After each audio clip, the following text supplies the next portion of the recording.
खूप दिवसांनी आलो आम्ही चायनीज खायला. चायनीज होतं चांगलं, लागत होतं चांगलं, पण कधी लवकर येत नाही खायला. आणि ॲक्च्युली आमच्या समोरच्या काउंटरवर एक लहानसा मुलगा होता, खूप मस्ती करत होता. मला प्राची ओरडत होती, मम्मी कशाला व्हिडिओ काढते, कुणाकुणाला आवडत नाही. मला अगं काय नाही, तो मस्ती करते ना म्हणून काढते व्हिडिओ. काय नाही, चायनीज खायला, पण चायनीज मला एवढं खास नाही वाटला. लय ऑइली होता.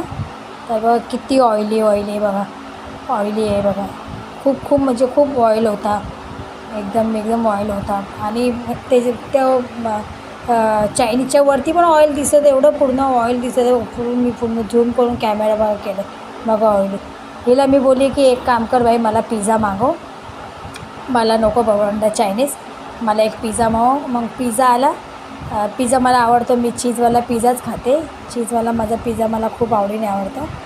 तर खरंच एवढं चीज होतं ना, खूप चीज, खाऊन पण एवढं छान लागत होतं ना. आणि मला ॲक्च्युली चीजवालाच पिझ्झा आवडतो, मला दुसरा चीजवाला दुसरा आवडत नाही कुठला मला पिझ्झा. चिकन चीज पिझ्झा आणि चीजवाला पिझ्झा. तर आम्ही मस्त एन्जॉय केला, पिझ्झा खाल्ला. आणि हिला म्हटलं की चला, म्हटलं जाऊ. आणि समोर काउंटरवर थोडासा मी व्हिडिओ काढला. ते किती लहान लहान मुलं बघ कसे टिश्यू पेपर पूर्ण काउंटरच पूर्ण घाण करून टाकलं, की लहान लहान मुलं अशीच असतात. तर ठीक आहे, ओके.